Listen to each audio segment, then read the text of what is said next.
मैं समस्त आदिवासी समाज को भारतीय मान्यता के आधार पर फिर से खड़ा करना चाहता हूँ। उस काम में लगा हूँ।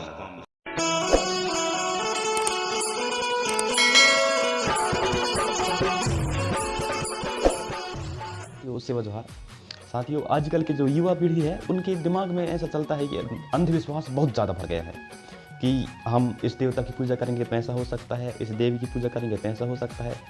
साथियों, पूजा करने से मेरा मानना है कि कुछ नहीं होता, सब कुछ जो है हमारे हाथ में है और हमारे करने से ही सब कुछ होगा। तो साथियों, हम इसी विषय में आज चर्चा करने वाले हैं, तो बनी रहिए इस वीडियो में शुरू से अंत तक। आज का टॉपिक ये है कि क्या मूर्तियाँ अर्थात जो दुर्गा, गणेश, ऐसे जो मूर्तियाँ हैं वो हमारी मनोकामना पूर्ण करते हैं कि नहीं। तो वीडियो में बहुत मज़ा आने वाला है, आप कृपया देखिए और सुनिए और गौर कीजिए कि क्या वास्तव में ये सच है कि मिथ्या हमको ऐसे ही उल्लू बनाया गया है। साथियों, मेरा मानना है कि मूर्तियों का जो हमारे दैनिक जीवन में है, जो है कोई अस्तित्व या कोई महत्व नहीं है, क्योंकि ना ही उन देवी देवताओं का कोई अस्तित्व है, उन मूर्तियों का, ना ही उन धर्म के पुजारियों का। साथियों, मैं किसी धर्म की अवहेलना नहीं कर रहा हूँ, मैं सभी धर्मों का हाथ जोड़ के सम्मान करता हूँ, लेकिन ऐसे देवी देवताओं का क्या जो किसी के समझ में ही नहीं आए, तो ये मेरे दिमाग में भी समझ में नहीं आता, मेरे दिमाग में भी नहीं घुसता है। साथियों, कई हमारे ही गांव में कई लोग ऐसे हैं जो कहते हैं कि इस देवी की पूजा करने से होगा, इस देवी की पूजा करने से ये होगा। तो मैं उनसे यही प्रश्न किया था एक बार कि आप साल भर उसी देवी की पूजा में लग जाओ और आप खेती बाड़ी ना करो और आपके घर में अन्न धन जो है उसी देवी के माध्यम से ही आ जाए, तो मैं मानूंगा।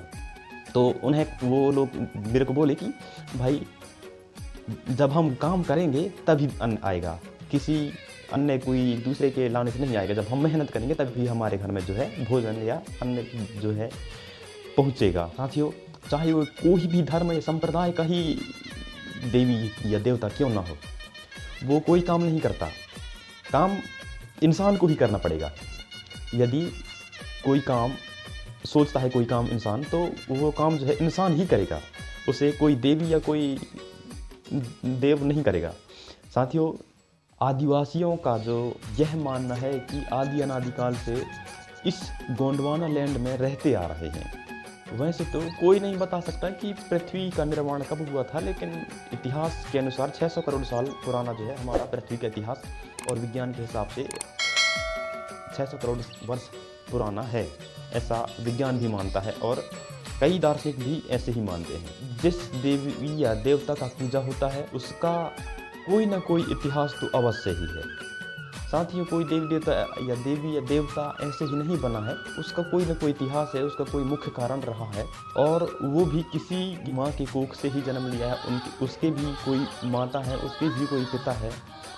साथियों, मैं यहाँ एक ज़रूरी बात बता दूँ कि ब्रह्मा को कहते हैं कमल फूल से जन्म लिया है, बाली को बाल से जन्म लिया है कहते हैं, सीता धरती के अंदर से जन्मा है कहते हैं। तो यदि ऐसा पहले हुआ है कि धरती के अंदर से कोई इंसान जन्म लिया है, तो आज भी क्यों नहीं, ऐसा मेरा मानना है।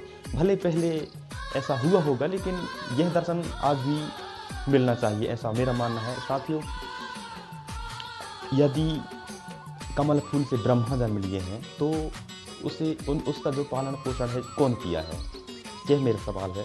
साथियों, कोई देवी देवता जो है किसी के जान, किसी के बाँह, किसी के भुजा, किसी की आँख, किसी के मुँह, किसी के जीभ से जन्म नहीं लिया है, वो किसी के माँ के कोख से ही जन्म लिया है, ऐसा विज्ञान भी कह रहा है। और ऐसा मेरा भी मानना है कि कोई भी बच्चा जो है जब जन्म लेता है तो वो माँ के कोख से ही जन्म लेता है। साथियों, किसी भी देवी देवता को जो पूजने का जो है उसका अस्तित्व है। इसका मतलब यह नहीं कि हम किसी मंदिर में जाकर उससे कहें कि मुझे 12वीं में 90% चाहिए, आपको मैं रोज़ एक नारियल चढ़ाऊँगा। तो क्या वो देवी जो है, जिस देवी के ऊपर आप माथा टेक रहे हो, उससे कहोगे कि मुझे 10वीं या 12वीं में 90% चाहिए और आप पढ़ाई ना करो, फिर देखो रिजल्ट कैसा आता है। अरे बाप रे, ये तो धोती खोल रहा है। साथियों, मैं किसी देवी देवता की अवहेलना नहीं कर रहा हूँ, लेकिन देवी देवताओं का भी अपने ऊपर आशीर्वाद रहता है, लेकिन वो काम नहीं करते, ऐसा मैं कह रहा हूँ। और मेरा मानना है कि जब तक हम काम नहीं करेंगे तब तक कोई काम सफल होने वाला नहीं है। हमारे पूर्वजों का जो है आशीर्वाद हमारे ऊपर है, हमारा आस्था हमारा विश्वास है उसके ऊपर। लेकिन मूर्तियों की पूजा जो है, मूर्ति में क्या रखा है? जो साक्षात अपने माता पिता हैं उनसे कुछ भी मांगो तो वो दे सकते हैं। एक कहानी आप सबके बीच प्रस्तुत कर रहा हूँ कि यदि एक तरफ अपने माँ बाप को खड़ा करो और एक तरफ उन मूर्तियों को खड़ा करो जो मिट्टी के बनाए जाते हैं, और मूर्ति से कहो कि मुझे 50 रुपये चाहिए, अभी मुझे मार्केट जाना है, और उसके चरणों में एक नारियल भेंट कर दो। और दूसरी तरफ अपने माँ बापों से कहो कि मुझे आपसे जो है ज़रूरी है 50 रुपये चाहिए, मुझे मार्केट जाना है। अब जाना तो मार्केट ही है, अब उस मूर्ति से भी मांगे और अपने माँ बाप से भी मांगे, तो देखना मूर्ति देगा कि नहीं। लेकिन मूर्ति देगा कि नहीं ये मुझे नहीं पता, लेकिन माँ बाप जो हैं भले 50 रुपया ना देंगे, उससे 10 रुपये कम देंगे, लेकिन देंगे ज़रूर, और वो तुरंत देंगे। आपसे कोई फीस भी नहीं लेंगे और आपसे कोई याचना नहीं मांगेंगे। वो बल्कि देकर और कहेंगे कि यदि पैसे बचे तो मुझे ला कर देना, अनर्गल खर्च मत करना।